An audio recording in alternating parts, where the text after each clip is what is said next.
Morning, নমস্কার। আমি Mampi, homemaker মাম্পির আরও একটি নতুন ব্লগে আপনাদের সবাইকে স্বাগত জানাই। আশা রাখছি আপনারা সবাই খুব ভালো আছেন, আমরাও বেশ ভালো আছি। তো আবারও চলে এসেছি নতুন একটা ভিডিও নিয়ে। আশা রাখছি ভিডিওটি আপনাদের খুব ভালো লাগবে।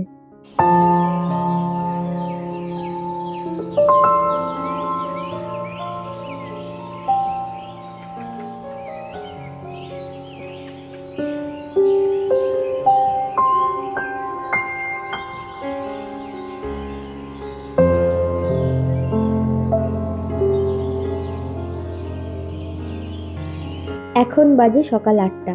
এখন থেকেই আপনাদেরকে সঙ্গে নিয়ে ভিডিওটি শুরু করলাম। সবাই ঘুম থেকে উঠে পড়েছি, তাই ভাবলাম আগে বিছানাটাই গুছিয়ে নিই। অন্য দিনগুলো কম্বলের মধ্যে পা ঢুকিয়েই চা খাই, তারপরেই বিছানাটা গোছাই। তবে আজ যেহেতু সবাই উঠে পড়েছে আর এখন অনেকটাই বেলা বাজে, এখন ৮টা পার হয়ে গেছে, তো সেই জন্য ভাবলাম আগে বিছানা গুছিয়ে নিই, তারপরেই না হয় চা করতে যাব। আর আমি এদিকে ঘুম থেকে অনেকক্ষণ আগেই উঠেছি, আধা ঘন্টা তো হতেই গেল।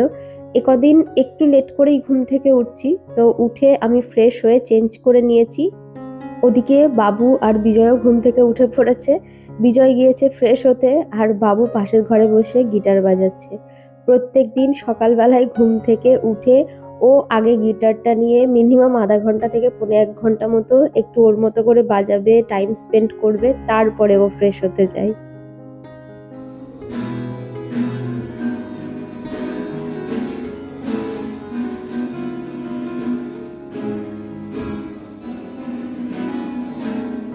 আপনারা হয়তো শুনতেই পেলেন ব্যাকগ্রাউন্ডে গিটারের আওয়াজ। তো পাশের ঘরে বসে বাবু এখন গিটার বাজাচ্ছে।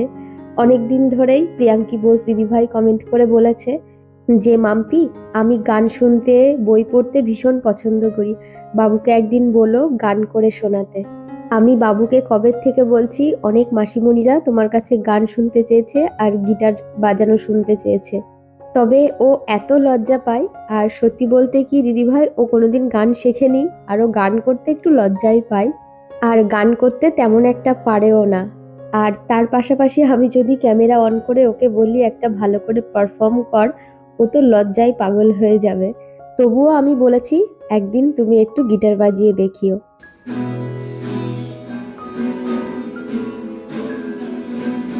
তবে বাবু কিন্তু কারোর কাছে গিটার বাজানোটাও শেখেনি, ও যেটুকু শিখেছে নিজের থেকেই শিখেছে। অনেকদিন আগের থেকেই, প্রায় বছরখানেক ধরে আমাদেরকে বলছিলই মা একটা গিটার কিনে দেবে, ওর বাবাকেও বলেছিল। তখন ওকে বলেছিলাম ক্লাস 9-এর রেজাল্টটা ভালো করো, তখন কিনে দেব। তবে আমার ভাইকে ও বলার সঙ্গে সঙ্গেই ভাই আর আমার ছেলে একসঙ্গে যেয়ে একদিন হঠাৎ করে দেখলাম গিটার কিনে নিয়ে চলে এসেছে। তবে ও কোনো টিচারের কাছে গিটার বাজানো শেখেনি, যতটুকু জানে, যতটুকু শিখেছে পুরোপুরি নিজের থেকে, নিজের রুচিতে শিখেছে। আসলে কোনো জিনিসের প্রতি যদি রুচি থাকে আর শেখার যদি আগ্রহ থাকে, যে কোনোভাবেই শেখা যায়। বাবু গত ৬-৭ মাসের মধ্যে ও যতটা ভালো গিটার বাজানো শিখেছে, সত্যিই বলতে প্রশংসনীয়। বাবু গিটার কেনার ২ মাস পরেই ও একটা স্টেজ প্রোগ্রাম করেছিল। সেটা হচ্ছে ওদের টিচারের যে অ্যানুয়াল ফাংশন ছিল, সেখানে ওরা সব ফ্রেন্ডসরা মিলে প্রোগ্রাম করেছিল। মাত্র ২ মাস নিজেই বাজানো শিখে সবাই মিলে একটা খুব সুন্দর পারফর্ম করেছিল। সেটা আমার চ্যানেলে মিনি ব্লগে শেয়ারও করেছিলাম। হয়তো ৩-৪ মাস আগে শেয়ার করেছিলাম, আপনারা গেলেও দেখতে পাবেন এখন। আমি তো সবসময়ের জন্য মনে করি শেখাটাও একটা আর্ট। সবাই কিন্তু খুব তাড়াতাড়ি খুব সুন্দরভাবে শিখতে পারে না। অনেক সময় দেখবেন অনেককে একই জিনিস বারবার করে শেখানো সত্ত্বেও সে সেই জিনিসটা পারে না। আবার অনেককে একবার শুধু মুখে বলে দিলেই সে সেই জিনিসটা খুব সুন্দর করতে পারে। আসলে এই জিনিসটা অনেকটা না রুচির ওপরও নির্ভর করে। আমার ছেলে যখন খুব ছোট ছিল, ওই ৯-১০ বছর বয়স ছিল, তখন থেকেই ওর রুবি কিউবের খুব নেশা ছিল। ও কয়েক সেকেন্ডের মধ্যে পুরো রুবি কিউবটা সলভ করে দিতে পারতো। ইভেন ও কি করে এত সুন্দরভাবে শিখে গেছিল, আমরাও অবাক হয়ে যেতাম। আমি সবসময়ের জন্যই মনে করি এডুকেশন কখনোই ইন্টেলিজেন্সের ক্রাইটেরিয়া হতে পারে না। এডুকেশন থেকে নলেজ গ্যাদার করতে পারবেন, তবে স্কিল তৈরি করতে গেলে সেটা আপনাকে নিজেকেই নিজের পরিশ্রমটুকু করতে হবে, নিজেকেই দক্ষ তৈরি করতে হবে। কিছুদিন আগে আমাকে একজন সুশিক্ষিত মানুষ বলেছিল যে মূর্খ মানুষদের হাতে টাকা আসতে নেই। আর এই কথার উত্তরে আমি তাকে বলেছিলাম টাকা আসে দক্ষতা থেকে, আর এডুকেশন থেকে আসে নলেজ। শিক্ষা কখনোই টাকার সাধন হতে পারে না।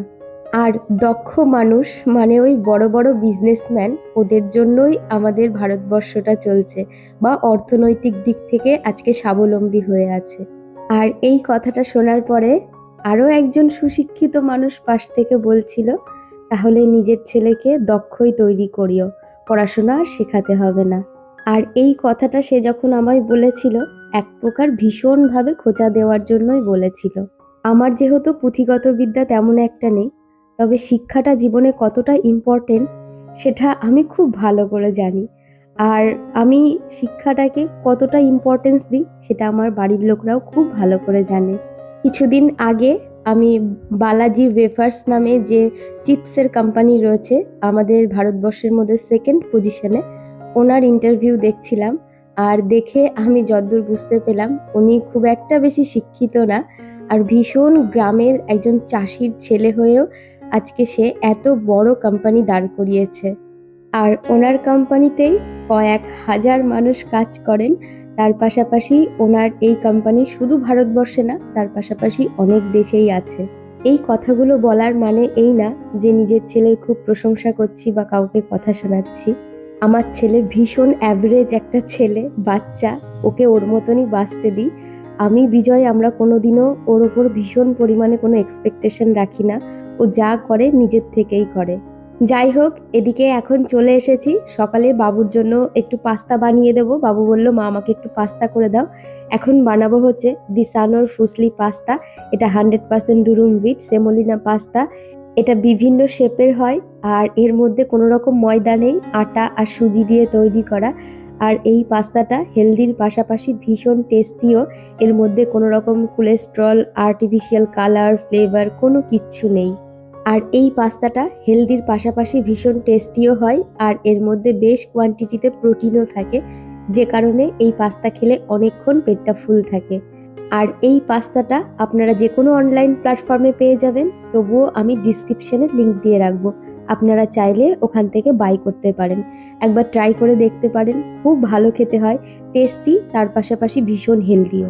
আর বাচ্চারা যেহেতু পাস্তা জাতীয় খাবার খেতে খুব পছন্দ করে, সেই কারণে একটু হেলদি ভার্সন চুজ করলেই বেশি ভালো হয়। যাই হোক, এদিকে সব কথার মধ্যে বলাই হয়নি, আজকে দুপুরের রান্নার ঝামেলাটা রাখিনি, কারণ শরীরটা খুব একটা ভালো নেই। বিজয়কে বলেছিলাম আজকে আর রান্না করব না। আর বাবু তো দিক থেকে বলেই উঠলো যে মা তাহলে বিরিয়ানি খাবো দুপুরে আজকে। অনেক দিন বিরিয়ানি খাওয়া হয় না, সেই ঘুরে এসেছি তো, মানে দার্জিলিং ঘুরতে গিয়েছিলাম, বা তার আগেও অনেক দিন হয়ে গেল বিরিয়ানি খাওয়া হয় না, প্রায় মাসখানিক তো হবেই। সেই কারণেই আজকের দিনটা বেশ একটু রেস্টেই কাটিয়েছি। আর আমাদের এখানকার আরসালানের বিরিয়ানি খুব ভালো খেতে হয়। আমার কাছে তো এই বিরিয়ানিটাই খেতে ভালো লাগে অন্য দোকানের তুলনায়, সেই জন্য এটাই বেশি আনা হয়। যদিও ওরা স্যালাড দেয়, তা সত্ত্বেও আমাদের এক্সট্রা একটু পেঁয়াজ আর তার সঙ্গে লঙ্কা তো লাগবেই লাগবে। আসলে ওরা স্যালাডের কোয়ান্টিটি একটু কম দেয়, আর আমাদের আবার খাওয়ারে একটু স্যালাড বেশি না হলে হয় না। তবে ঘরে আজকে শসা টসা কোনো কিছুই ছিল না, তাই লঙ্কার পেঁয়াজই নিয়েছি। তো চলুন, আজকে দুপুরের খাওয়াটা তো একেবারে জমজমাট, গরমা গরম এই শীতের মধ্যে বিরিয়ানি। তো চলুন, আজকের ভিডিওটা এখানেই শেষ করছি। আবারও দেখা হবে নতুন একটা ভিডিও নিয়ে। আর আজকের ভিডিওটা আপনাদের কেমন লাগলো অবশ্যই কমেন্ট করে জানাবেন, ভালো লাগলে একটি লাইক করবেন। আবারও দেখা হবে নতুন একটা ভিডিও নিয়ে। ততক্ষণ সুস্থ থাকবেন, ভালো থাকবেন, টাটা।